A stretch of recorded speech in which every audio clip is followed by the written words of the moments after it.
nous étions en train de dire que être visité par le Saint-Esprit, c'est bien, mais on a besoin plus qu'une visitation, on a besoin qu'il se produise dans nos vies une vraie transformation. Le plus important, c'est ça, être visité par Dieu, tout le monde peut être visité, mais être transformé, que notre caractère soit changé, il n'y a que lui qui peut le faire. Alors moi, pendant toute l'année dernière, j'ai vécu des choses des choses dures. Voilà. Et en fait, pendant ces vacances, je me suis rendu compte que le Seigneur m'avait prise et m'avait mis dans son désert. Alors, le désert de Dieu, c'est pas un désert qui... Le désert de Dieu, c'est un désert où il nous parle, il nous fait grandir, où il nous change. Voilà, ça, c'est le désert de Dieu où il nous prend à part et il nous regarde entre deux yeux et il nous parle. Voilà, et c'est ça que j'ai vécu. Et pourtant, j'ai passé des moments pas faciles, mais à chaque fois, il était là. Et quand je venais dans sa présence, dans sa maison, et que notre pasteur, il nous disait allez, on va lever les mains, venez devant, proclamer la parole. Alors tout ça, vous ne le voyez pas parce que c'est avant la prédication, avant le direct. Mais là, on vit des choses, mais fortes. Excusez-moi, je suis émue, mais on vit des choses fortes. Moi, j'ai été guérie.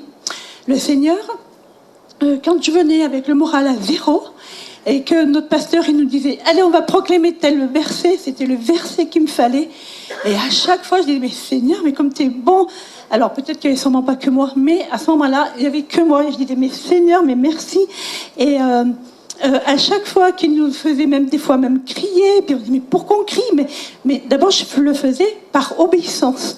Mais après, le Seigneur, mais comme il m'enlevait des poids, il me changeait. J'étais en train de devenir la vraie Sylvie. La Sylvie qu'il a créée. Quand il m'a créée, il ne m'a pas dit « Alors toi, tu seras introvertie, tu auras honte de tout, tu auras... » Non, moi j'étais comme ça, j'ai grandi comme ça, mais le Seigneur, il m'a pas élevé, enfin il m'a pas créé pour ça.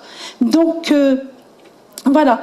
Et c'est au moment où notre pasteur, il nous a partagé des choses, où tous ensemble on partageait et tout, c'est là qu'à ces moments-là que j'ai compris que le Seigneur, il m'avait mis dans un processus de changement. L'année dernière, à cette date, par exemple, j'étais complètement différente de ce que je suis aujourd'hui. Amen. Et je vous assure que c'est vrai. Mais vraiment. Et à chaque fois que... Alors, excusez-moi parce que je suis émue et je me suis embrouillée dans mes notes. Et à chaque fois que j'ai obéi à mon pasteur, à chaque fois qu'il nous a dit quelque chose, que je l'ai fait, le Seigneur, il m'a délivrée. Voilà. J'ai cru en ce qu'il a dit et j'ai obéi. Et j'ai été guérie, j'ai été libérée, j'ai été transformée. Voilà ce que j'ai vécu, moi, pendant les vacances. C'était un processus de guérison. Il m'a pas laissé tomber, il était là. Et à ces moments-là, on faisait des face-à-face avec Dieu. C'est pas, allez, on va prier, on va faire encore une réunion. Non, c'était des face-à-face avec Dieu.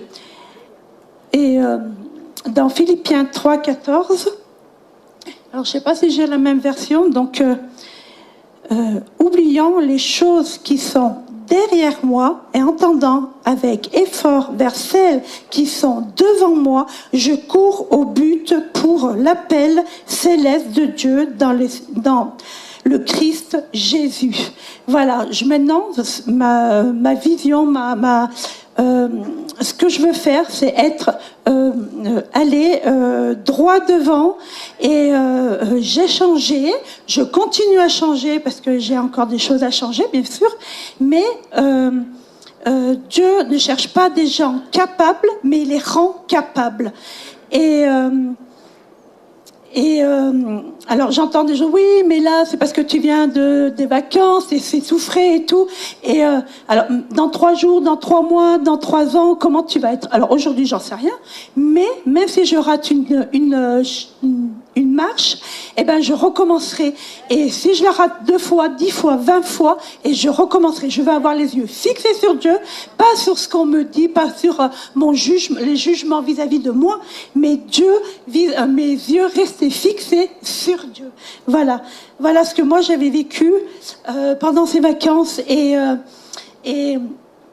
ce que je ressens pour l'Église, c'est que nous sommes dans une année de changement.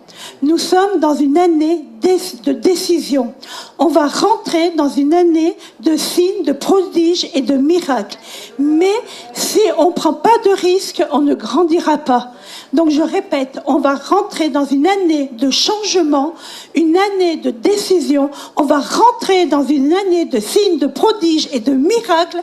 Mais si on ne prend pas de risques, on ne grandira jamais. Alors ensemble, voilà, j'ai envie de grandir avec vous et vous avec moi, hein, j'espère. Voilà, je vous remercie.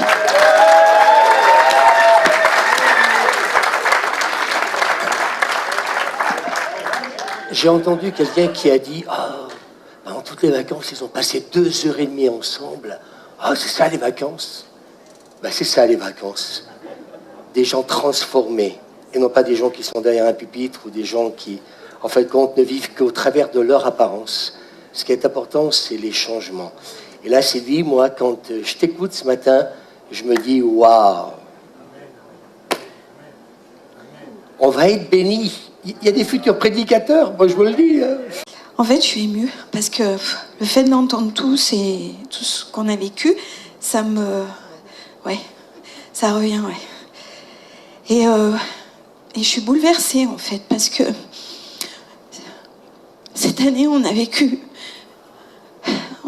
la profondeur de Dieu dans nos cœurs, dans nos vies. J'ai relu mes notes de l'année dernière. Et en fait, j'avais dit la même chose, mais là, c'est vraiment du vécu. On a beaucoup pleuré. On a eu des moments de silence. Le Seigneur, il nous a vraiment visités, mais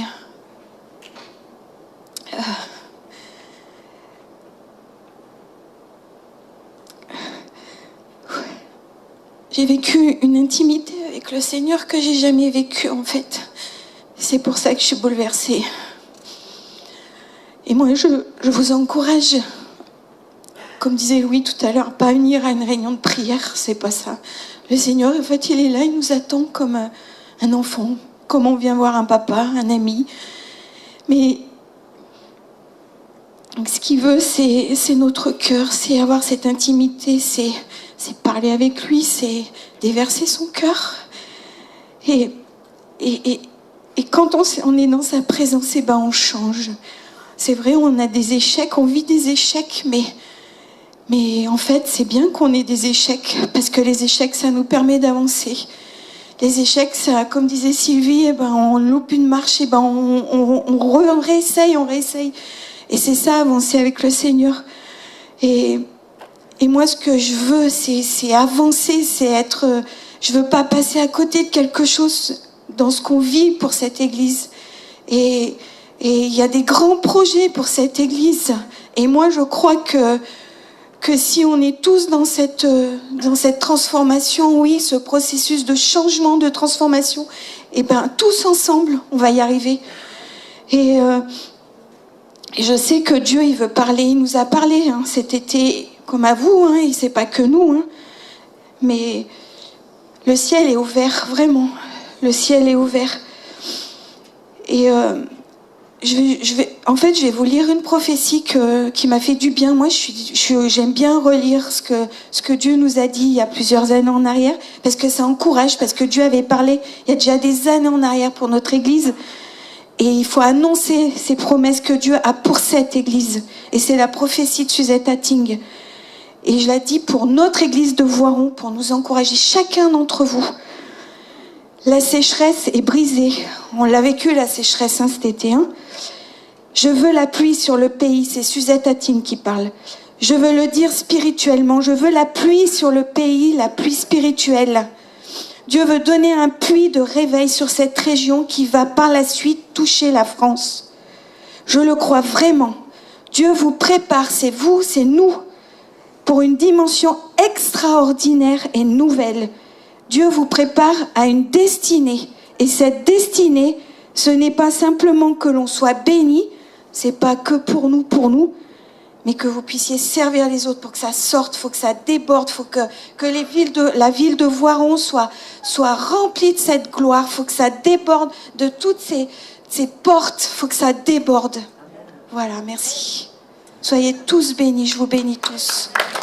Je crois qu'on a réalisé peut-être quelque chose qu'on n'avait peut-être pas réalisé. Pourtant, ça fait 44 ans qu'on a donné notre vie au Seigneur.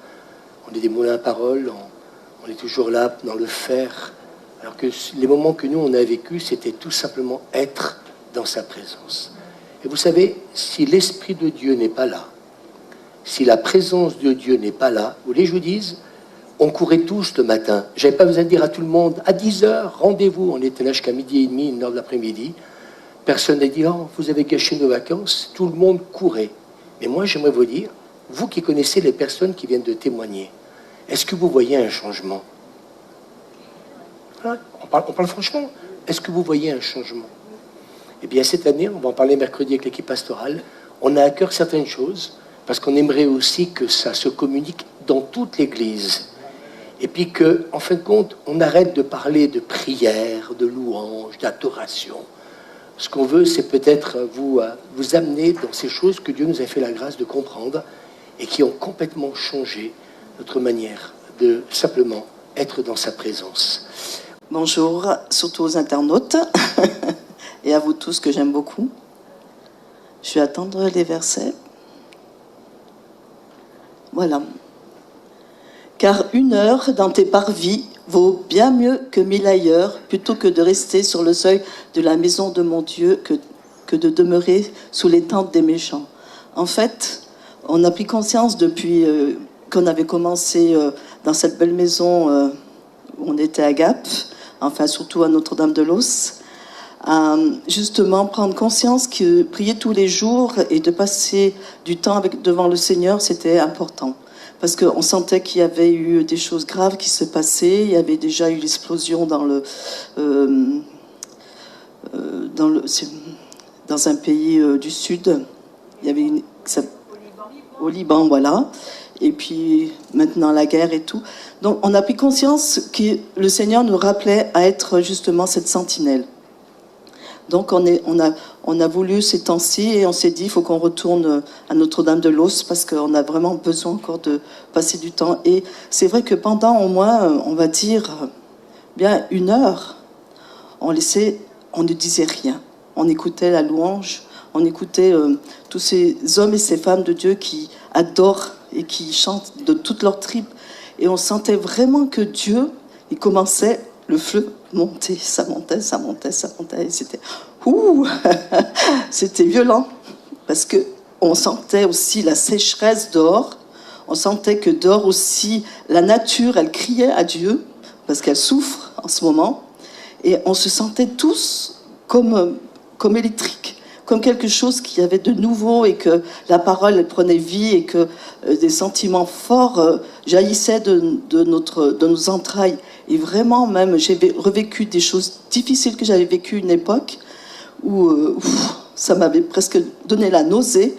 Et j'étais obligée de quitter même la table et puis de partir. Et il lui dit, mais qu'est-ce qui t'arrive? J'ai dit, il y avait une souffrance que Dieu m'a ôtée. Et pendant ces temps, on a vécu vraiment des choses que Dieu ôte de nos cœurs, de nos entrailles, pour que nous puissions être de plus en plus réceptives au Saint-Esprit, réceptives à ce que Dieu il veut nous parler. Et l'amour du Père était fou. C'était comme on peut le ressentir encore même maintenant, je le ressens encore, c'était très très fort, quoi. L'amour de Dieu qui est de plus en plus forte, etc.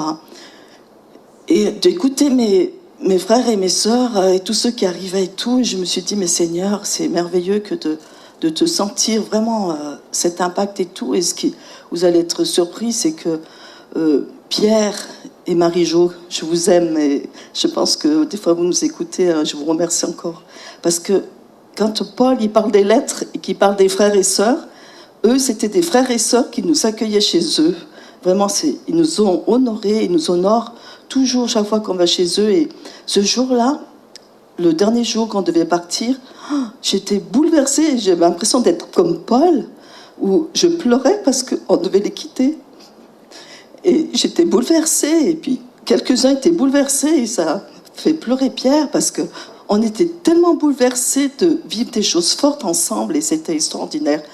Et c'est pour cela que je veux vous encourager. Venez. Mais je vous encourager aussi personnellement. Prenez 1 heure dans tes parvis, 1 heure avec le Seigneur.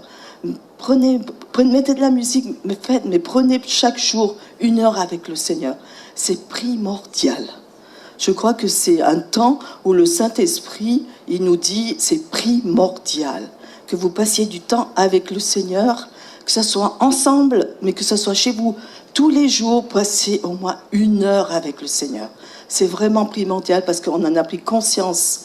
Et on s'est retrouvés différents et on sent vraiment que Dieu il est en train de prophétiser, qu'il est en train de réveiller de nouveau. Et tous ceux qui se sont égarés, tous ceux qui sont partis, tous ceux qui souffrent, revenez dans la maison du Seigneur. Parce que votre place, elle n'est pas au dehors, elle est dans la maison du Seigneur. Le Seigneur vous appelle, il est en train de vous appeler en ce moment. Et il travaille vos cœurs.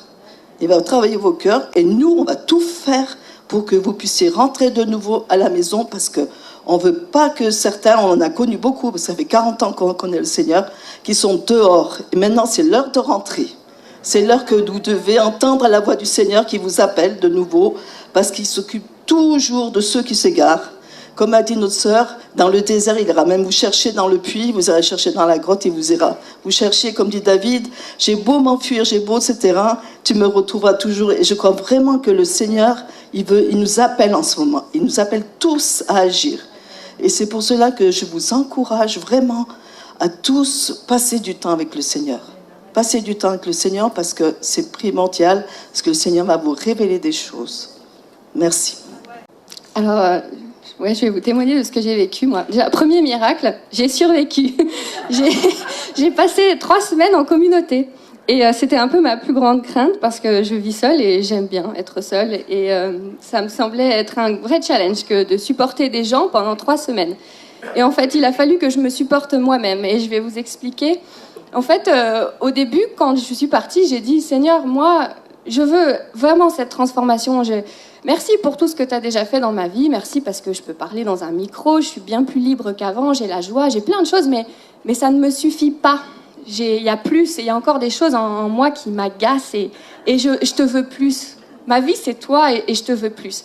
Et c'est ce que je lui ai dit. Et parfois, on est fou de faire ce genre de prière parce qu'on ne se rend pas compte dans quoi on s'embarque. Et on est arrivé et on s'est mis à prier, enfin, à rentrer dans la présence de Dieu tous ensemble. Et là, c'était horrible. Je m'explique, j'ai vécu une espèce de suffocation intense, des nausées. J'arrivais pas à garder la tête droite, en fait. Ça pesait 1 tonne et c'était affreux. Et je me tenais contre le siège et je me disais, ouh. Et ça aurait été, j'aurais été toute seule, je serais partie. Et d'ailleurs, c'est des choses que je vivais de temps en temps dans la présence de Dieu, chez moi à la maison, de manière beaucoup moins intense. Hein. Et généralement, je m'écoutais. Oh, ma pauvre, t'es pas bien là. Va t'allonger un peu. Tu fais un travail difficile. Hein, faut que tu prennes soin de toi un peu. Et puis en même temps, j'essayais de réfléchir, mais pourquoi est-ce que je ressens ça ? Bref, en tout cas, je partais de la présence de Dieu et puis, voilà, échec et mat, quoi. Et la première chose que Dieu m'a dit, quand je suis arrivée au Holos, j'ai passé du temps avec lui et il m'a dit, dans mon langage, il m'a dit, Mélie, débranche. C'est-à-dire, arrête de réfléchir. Et ce qui pour moi est très très compliqué. Et j'ai dit, bon, ok. Et c'est super parce que quand on passe du temps dans la présence de Dieu, il nous donne des clés. Mais c'était pas suffisant, des branches, ouais. Et j'avais besoin de comprendre ce qui se passait. Et le fait qu'on était ensemble et qu'on était dans le partage et que notre pasteur nous enseignait sur les moments qu'on vivait, j'ai réalisé que j'étais pas la seule à suffoquer. J'étais pas la seule à sentir la lourdeur. Et déjà, ça m'a rassurée. Et on a eu un enseignement là-dessus, que quand on rentre dans la gloire de Dieu, quand la présence de Dieu est très très forte, notre chair, nos pensées, nos raisonnements, ils supportent pas. Et c'est bien ce qui était en train de se passer pour moi.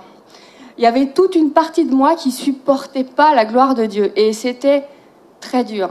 Et j'ai dit, ok, on débranche, attache ta ceinture, arrête de réfléchir et on y va. Et j'ai tenu bon dans la présence de Dieu. Les premiers jours étaient très difficiles.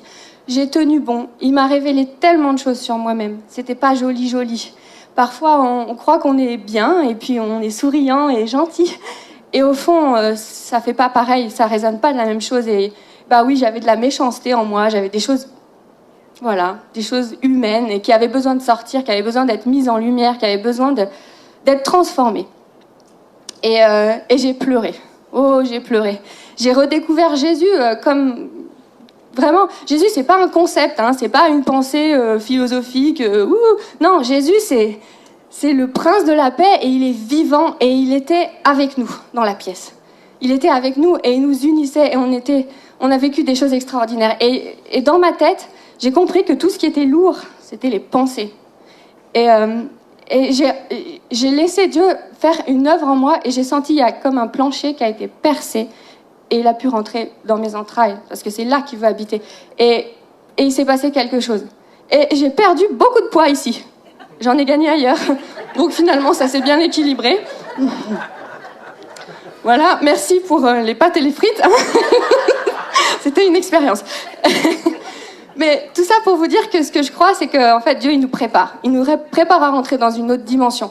Moi, j'ai été comme dans un taille-crayon. Hein. C'était moi la mine, c'était pas super agréable, mais il fallait en passer par là. Et je suis plus la même aujourd'hui encore. J'avais pensé, il m'a donné un verset, le Seigneur, qui est « Il faut qu'il croisse et que je diminue ».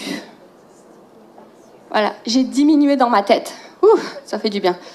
Et heureusement que Dieu m'a fait évoluer parce que en fait, je me rends compte qu'il y a des choses aujourd'hui que je ne pourrais pas supporter si je n'avais pas été transformée. Il y a des choses que notre pasteur dit aujourd'hui que je ne pourrais pas supporter si je n'étais pas une personne nouvelle aujourd'hui. Avant, moi, je gardais tout à l'intérieur. J'étais une vraie rebelle, mais de bac à sable, hein, vous inquiétez pas, ça se voyait pas. C'était juste là. Alors, je rentrais à la maison avec un mal de ventre, je vous explique même pas. C'est pas encore terminé, la rébellion, c'est un long processus. Mais c'est possible. Si toi, tu réfléchis beaucoup trop, c'est possible pour toi de débrancher. C'est possible pour toi d'être transformé. C'est possible pour toi de vivre la liberté, de t'aimer et de vivre des choses extraordinaires avec Dieu. Et il nous prépare. Et je crois vraiment qu'il nous prépare à rentrer dans une saison nouvelle, dans une dimension nouvelle. Mais ce que nous sommes aujourd'hui ne peut pas rentrer. On doit changer, on doit évoluer tous ensemble parce qu'il y a des pas qu'on ne pourra pas faire, il y a des caps qu'on ne pourra pas passer si on ne se débarrasse pas de nous-mêmes. C'est mon expérience. Je me sens beaucoup plus légère. Merci. La chair ne supporte pas la gloire de Dieu. Et ça, quand vous l'avez vécu, vous voulez que je vous dise, on ne peut plus venir dans la présence de Dieu comme si on allait à la foire. Et merci Mélissa d'avoir dit la chose la plus importante, c'est que là-dedans, on a fait un gros travail par le Saint-Esprit, par les enseignements que j'ai apportés tous les jours. Je prêchais 3/4 d'heure à peu près, comme si c'était à l'église. Hein. Mais vous inquiétez pas, ils étaient bien là et on partageait. Après, ensuite, tout ce que nous avions reçu.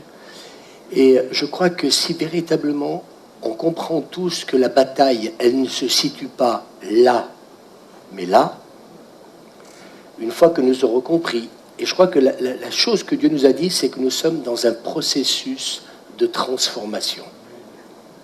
Personne n'est arrivé, ni à commencer par votre pasteur. Mais Mélissa a dit quelque chose d'important. Je ne supportais pas quand mon pasteur prêchait et disait certaines choses. Mais je crois que pendant ces vacances, on a compris qu'il y a des choses qu'on ne supporte pas. Ce n'est pas qu'on ne supporte pas les pasteurs, c'est qu'on ne supporte pas la chair en nous qui réagit à l'esprit de vérité. C'est ça qu'on ne supporte pas en fin de compte. C'est l'esprit de vérité. Et si Dieu ne fait pas une œuvre de transformation, vous voulez que je vous dise, vous allez toujours rejeter un pasteur, un leader ou quelqu'un qui vous dira la vérité dans l'amour, parce que la chair ne peut pas le supporter. Et nous avons fait tout ce travail, et j'espère que ce matin, vous avez entendu des personnes authentiques. Alors, vous pouvez d'ores et déjà venir le matin, on a envie d'aller dans ce prolongement-là, et on demande au Saint-Esprit de nous conduire dans ce moment-là. Mais je crois qu'il y a quelque chose donc à voir.